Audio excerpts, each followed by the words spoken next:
Christine. My daughter is dead, Laura. She does not come peeping with messages back from behind the grave. Yes. Christine is dead. Yes. She is dead. Yes. Dead, dead, dead, dead.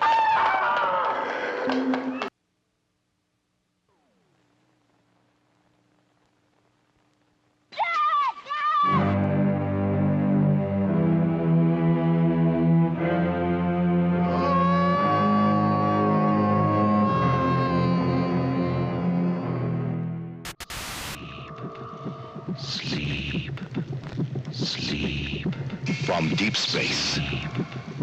Sleep. The seed is planted. Sleep. Sleep. Terror grows. Matthew! Matthew! Matthew! Like the others. Elizabeth, wake up! Get you when you sleep. Sit up! Invasion of the body snatchers. Now, the classic fear begins to grow. We're being cornered. In a modern masterpiece of science fiction. They're barricading the street. Invasion of the body snatchers. Get down! Starring Donald Sutherland, Brooke Adams, Leonard Nimoy.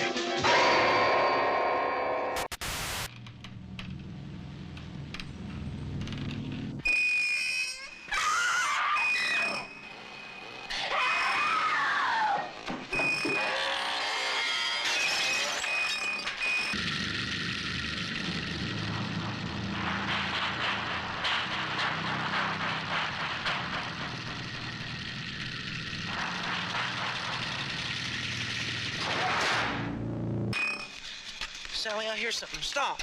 Stop.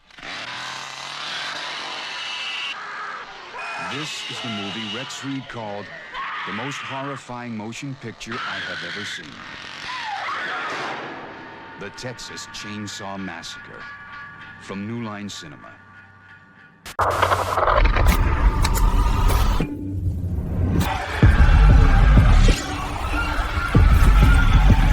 Are you ready to press play? What if the scariest part of a horror movie isn't the killer, the demon, or the cursed house, but the fact that nobody is coming to save you? Tonight we're going back to the 1970s, the decade that made horror feel real. Cities that don't sleep, suburbs that don't protect, and institutions that don't work. These aren't stories where good fights back and wins in the final minute. These are 10 brutal 70s horror movies where evil wins in the end, not because it's stronger, but because society is already cracked, and the system is built to lose. No heavy spoilers, just enough to make you uneasy. So, lock the door, turn down the lights, and ask yourself one question. If evil shows up tonight, who's actually going to stop it?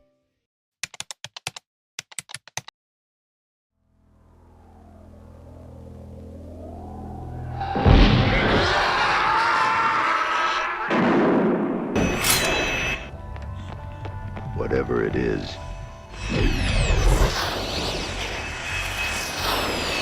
If this one doesn't scare you, you're already dead.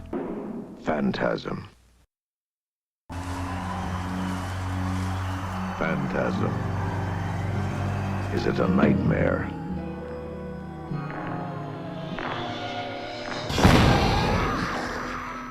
Coming in at number 10, Phantasm, 1979, is late 70s horror at its strangest. Like the movie you spotted in the back aisle of the video store with cover art so creepy, you felt guilty just looking at it. It starts in familiar small-town territory, then quietly tilts the world sideways until nothing feels reliable. Not the adults, not the rules, not even what you think you're seeing.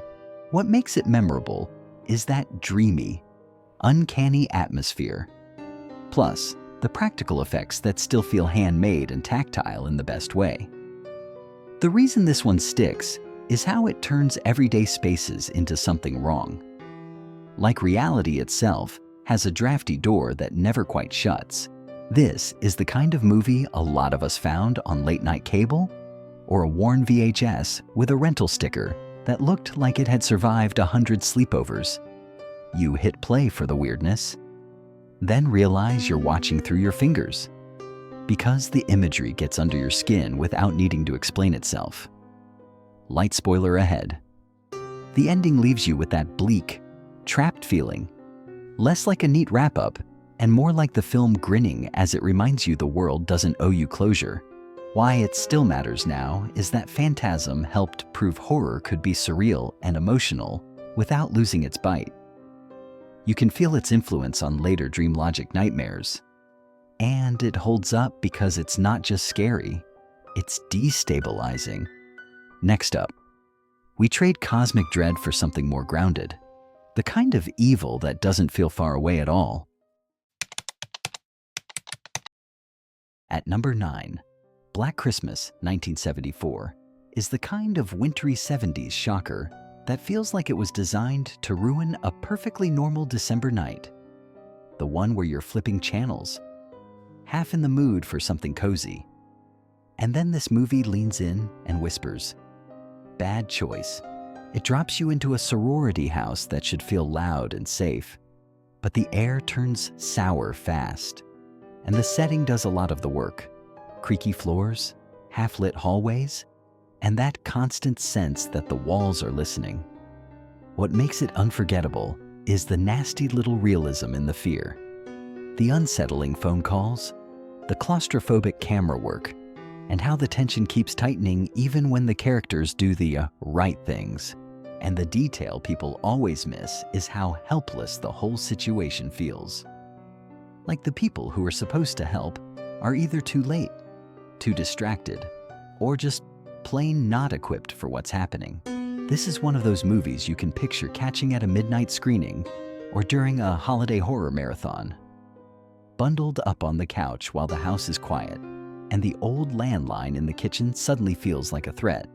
It's the perfect sleepover dare too, because everyone jokes until the sound design starts crawling into your ears, and then nobody wants to be the one who checks the noise upstairs. It never needs to spell everything out to leave you rattled, because the dread is in what's missing, what's ignored, and what slips through the cracks when people assume someone else will handle it. Why it still matters now is that it helped blueprint the slasher playbook before it was even a thing.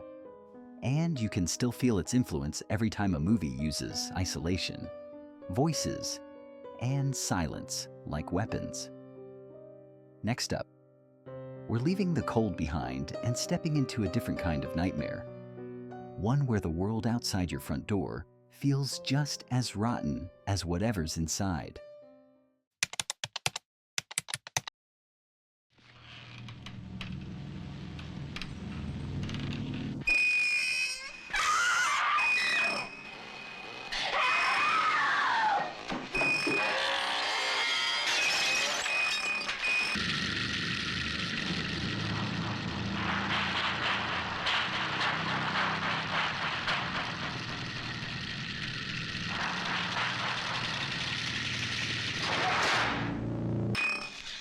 Sally, I hear something. Stop. Stop. This is the movie Rex Reed called the most horrifying motion picture I have ever seen. The Texas Chainsaw Massacre from New Line Cinema. At number 8, The Texas Chainsaw Massacre, 1974, is the grimy 70s gut punch that feels like it crawled out of a dusty backroad. America you were told never to drive through, especially after dark. It's sun-bleached, sweaty, and brutally simple. The kind of horror that doesn't need monsters because the world already feels abandoned. What makes it memorable is how real it looks and sounds, like a documentary that accidentally wandered into hell. The practical effects are raw, the pacing is relentless, and the whole thing taps into a very specific fear from that era. Not just violence, but isolation. The sense that you can scream your lungs out and nobody will hear a thing. The reason this one sticks is that the normal safety net never shows up, and you start to realize the road itself is a trap. A lot of people's first encounter with it was a drive-in rumor movie, the one your older cousin swore was too intense, or a VHS rental where the box art looked like a warning label. You watch it, and you can almost feel the heat of the screen. Then, you pause afterward and sit in silence, listening to your own house like it's suddenly unfamiliar. It's not just scary in the moment. It follows you into the hallway when you turn the lights off and immediately regret it. Why it still matters now is that it rewired horror, proving atmosphere can be more terrifying than explanation. It's referenced constantly, copied endlessly, and still hits hard because it feels like a world where help is optional. Next up, we're trading backroad terror for something that looks polished on the outside, and that should worry you even more.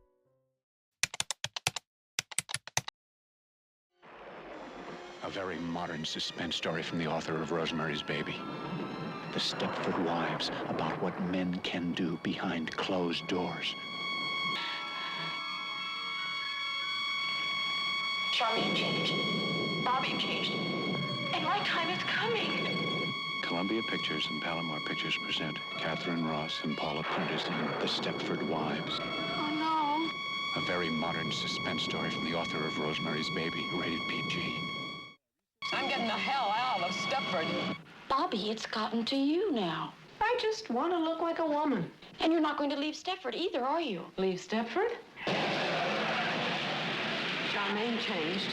Carol Van Zandt changed. She's changed. And stop telling me I'm crazy. You see somebody, you get some help. You see a psychiatrist. I think the men in the association are behind it. And my time is coming. At number 7, The Stepford Wives, 1975, is the kind of 70s paranoia piece that hits like a smile you don't trust. All pastel kitchens and polite neighbors, and the nagging sense that the town has a rulebook you never got to read. It's horror dressed up as suburban perfection, and that's what makes it so nasty. The atmosphere is all controlled quiet, clipped small talk, and picture-perfect lawns that feel more like a stage set than a place to live. The reason this one sticks is how it treats normal as a weapon. Like the real monster is a community so committed to the lie that it'll chew up anyone who doesn't fit the brochure. If you grew up seeing the poster art or catching it on a late-night TV slot where the sound was turned low so your parents wouldn't hear, you probably remember that slow creeping dread more than any single scene. It's the kind of movie that makes you look at your own neighborhood differently the next day. Like every friendly wave has fine print. You don't even need heavy spoilers to feel where it's heading. Because the tension comes from watching a person realize the system isn't broken at all. It's working exactly as designed. Why it still matters now is that it aged into something even sharper. Because the fear it taps into never went away. It's been referenced, remade, and argued about for decades. And it still lands because it turns social pressure into a trap you can't just run from. Next up, we're staying in the 70s, but swapping suburbia for a place that feels older than the people living in it.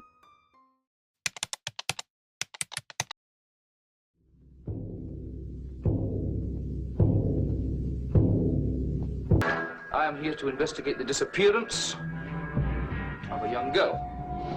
Where is Rowan Morrison? If Rowan Morrison existed, we would know. I suspect murder. Sergeant, I've already told... In the name of God, woman, what kind of mother are you? That can stand by and see your own child slaughtered? You are the fool, Mr. Harry. I could a tale unfold whose lightest word would harrow up thy soul, freeze thy young blood. At number 6, The Wicker Man, 1973, is the kind of 70s horror that feels like it wandered in from a midnight movie screening and never quite left your brain. All sunlit scenery and smiling faces that somehow make you more nervous than any dark hallway. It's a folk horror slow burn where the setting does the scaring for you.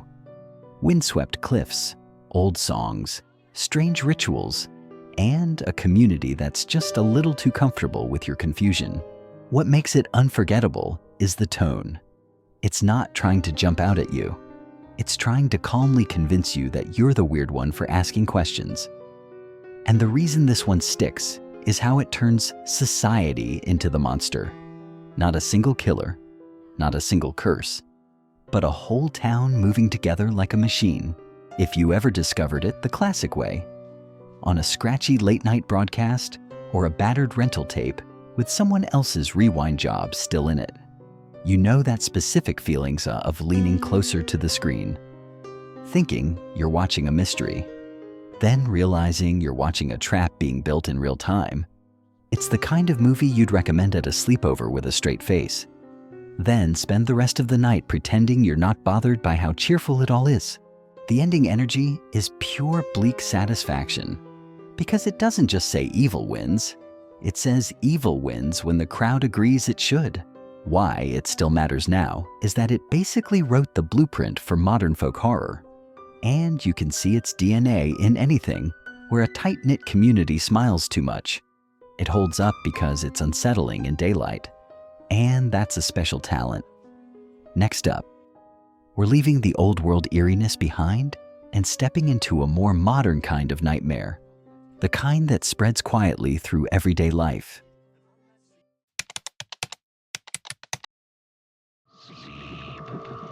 Sleep. Sleep. From deep space. Sleep. The seed is planted. Sleep. Sleep. Terror grows. Matthew! Matthew! Matthew! Like the others. Elizabeth, wake up! Get you when you sleep. Sit up! Invasion of the body snatchers. Now, the classic fear begins to grow. We're being cornered. In a modern masterpiece of science fiction. They're barricading the street. Invasion of the body snatchers. Get down! Starring Donald Sutherland, Brooke Adams, Leonard Nimoy. At number 5, Invasion of the Body Snatchers, 1978, is the 70s paranoia classic that makes you side-eye your neighbors for the rest of the week. Because it takes a normal American city and quietly proves how fast normal can rot. It's not just a monster movie. It's a slow, creeping social collapse. The kind where the streets still look busy, the lights still turn on, and yet everything feels slightly off. Like the vibe is wrong in a way you can't quite explain. What makes it so memorable is the icy atmosphere and the way the tension builds from everyday interactions instead of big speeches. Plus that unnerving sense that the people around you are slowly becoming part of something you can't fight with fists. The reason this one sticks is how it weaponizes doubt. You start questioning who's real, who's acting, and whether help is even a concept that still exists. A lot of us met this one on a rainy night TV airing, the kind where you're sprawled on the carpet with the volume turned low. And every time a character says, "It's fine," you whisper back, "Sure it is." Or you found it later on a tape recorded off cable, complete with fuzzy tracking lines and commercials you didn't remember, which somehow makes it feel even more like a nightmare you taped by accident. It's the perfect movie to watch with friends who swear they're not scared, because halfway through, everyone gets quieter, like nobody wants to say the wrong thing out loud. Why it still matters now is that it didn't just predict fear, it captured it. The fear of blending in, the fear of being ignored, the fear that the crowd will choose the easy lie. It hits harder today because it feels less like sci-fi and more like a warning label. Next up, we're moving from urban paranoia to a darker, more personal kind of dread, the kind that crawls straight into the family. Who is he? What does he want? Where did he come from? And can he be stopped?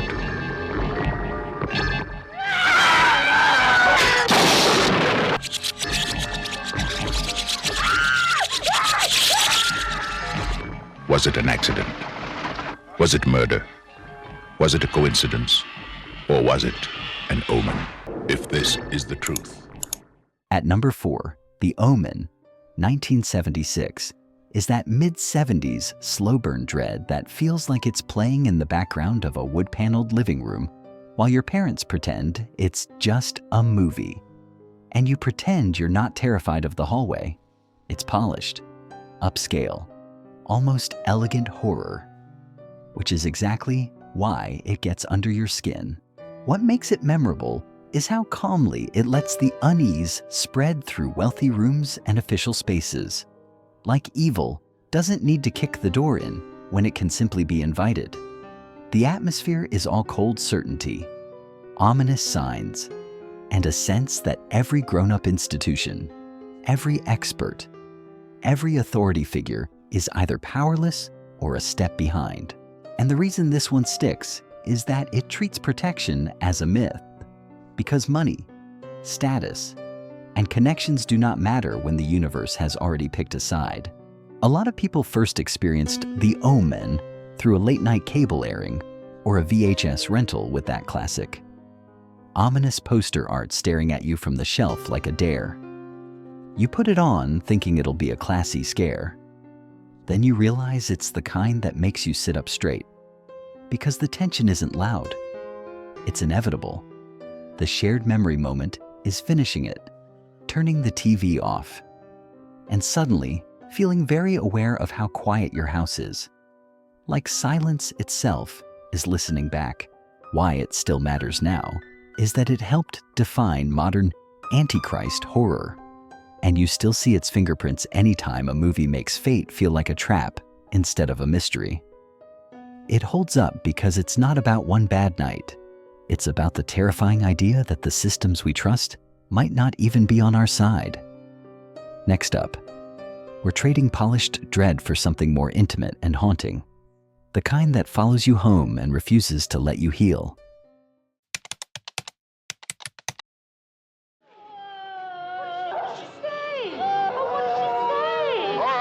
Please, fetch him back. Let him not go. Fetch him. Fetch him. Fetch him, woman. Fetch him. Christine.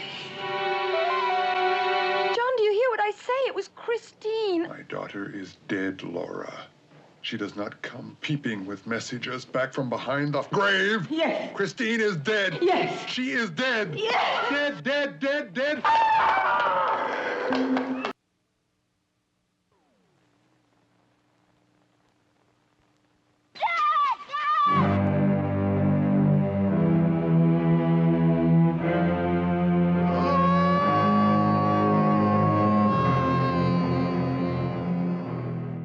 At number 3, Don't Look Now, 1973, is the kind of 70s psychological chill that sneaks up on you. The one you might stumble onto during an old cable movie marathon and think, okay, this looks classy. Right before it quietly wrecks your mood for the rest of the night. It's set in a damp, maze-like city that feels haunted even in daylight. And the atmosphere is pure unease. Murmured conversations, echoing footsteps, and that sense of being watched without ever seeing who's doing it. What makes it memorable is how it turns grief into a ghost story without cheap tricks, letting the tension build through mood, color, and a creeping wrongness that never fully goes away. The reason this one sticks is that it makes reality feel slippery, like the world has cracks, and your mind keeps trying to paper over them. A lot of people found it the classic way, on a worn tape from the video store where the cover promised something mysterious, and you rented it because you wanted to feel grown up. Then you watch it alone, late, and realize it's not a popcorn scare at all. It's a slow tightening in your chest. The shared memory moment is when the film gets quiet and you suddenly notice your own room, your own shadows, your own thoughts, and you start wishing you'd pick something louder. Why it still matters now is that it influenced a ton of modern slow burn horror that treats emotion as the engine of fear. It holds up because it doesn't chase you, it lures you, And by the end, it leaves that bleak ending sting that feels less like a surprise and more like fate getting the last word. Next up, we're stepping into a different kind of 70s nightmare. One where the evil isn't hiding in your mind. It's hiding in the place you're supposed to be safest.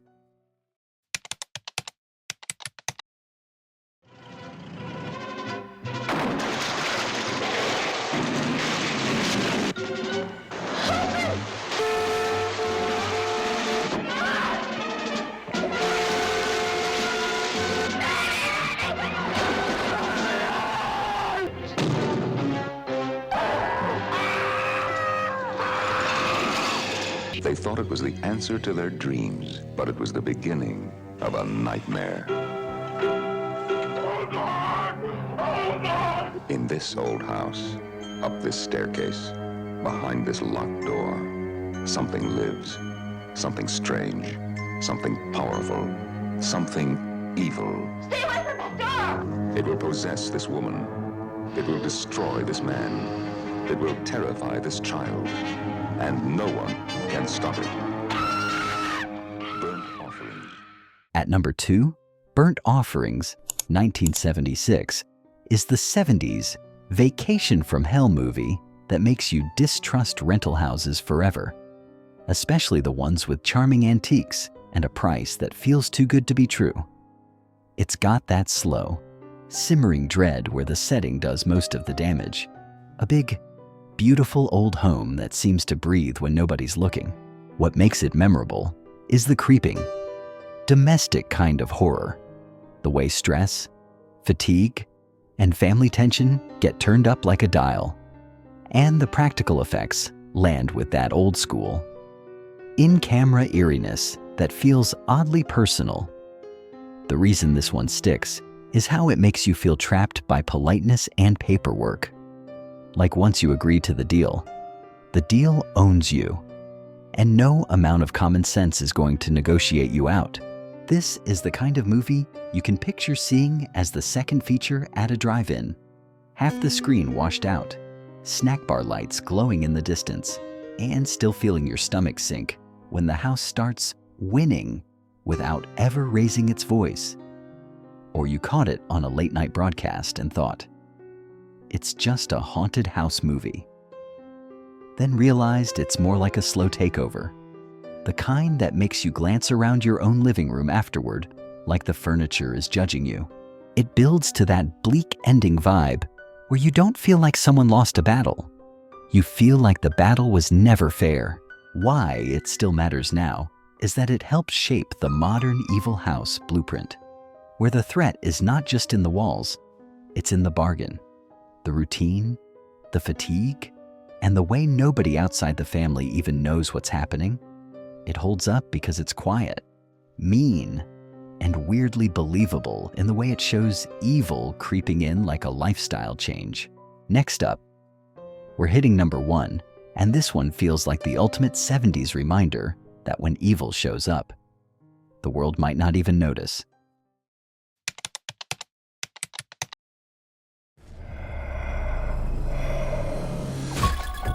Man wouldn't do that. This isn't a man. I saw the boogeyman. There was nobody outside.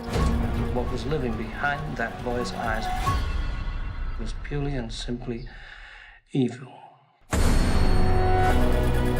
No reason, no conscience, no understanding. What's the boogeyman? Oh God, help me, please! You've got to believe me, he is coming to Haddonfield.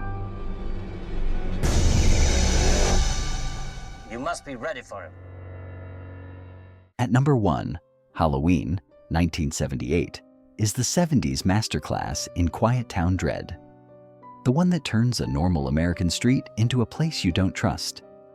Even if the porch lights are on and the neighbors are smiling, it feels like fall in the Midwest through an old TV screen. Crisp air, dead leaves, and that suburban calm that suddenly seems like a costume. What makes it unforgettable is how it weaponizes simplicity, steady camera movement, long stretches of tension, and practical, Grounded scares that feel like they could happen right outside your window. The reason this one sticks is that it treats evil like a presence, not a problem you can solve. And the adults who should notice either don't, or notice too late. Most of us have a shared memory with this one. Catching it on a late-night cable marathon where the commercials were louder than the movie, and still feeling your heart crawl up your throat during the quiet parts. Or renting it on VHS and judging it by that iconic cover. Then learning the hard way that the scariest scenes are the ones where almost nothing happens. You finish it, turn off the TV, and suddenly your own hallway feels longer than it did 10 minutes ago.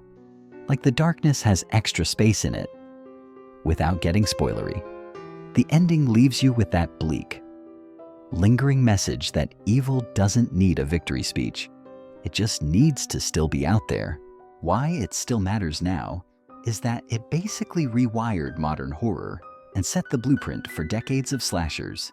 But it also holds up because it's a mood as much as a movie. It hits differently today because we're used to tidy explanations. And Halloween refuses to hand you one. It just leaves the shape in the shadows and lets your imagination do the damage. And there you have it. A whole run of 70s horror that doesn't just scare you. It shrugs and says, "Yeah? You thought this was going to end well?" That's the special flavor of this decade. The hair is big. The lighting is warm. The practical effects are gloriously grimy. And the endings are ice cold. These movies weren't interested in comfort. They were interested in that nervous laugh you do when the TV clicks off and your living room suddenly feels like a set from the movie you just watched. If you ever rented these on VHS, you know the ritual.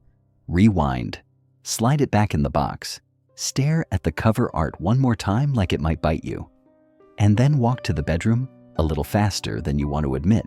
Now I want to know where you land on this. Which 70s horror movie has the bleakest ending energy? The one that left you sitting there in silence, thinking about it the next day? Drop your pick in the comments and tell me why. Because I love seeing which titles still haunt people decades later. If you enjoyed this cozy little trip into the darker side of nostalgia, give the video a like and subscribe for more old school horror nights like this one. And for the next episode, you tell me what you want. Do we go with 10 80s and 90s horror movies where evil wins? Or do we get extra uncomfortable with 10 horror movies that feel illegal to watch at night? Vote in the comments, and I'll build the next campfire around the winner.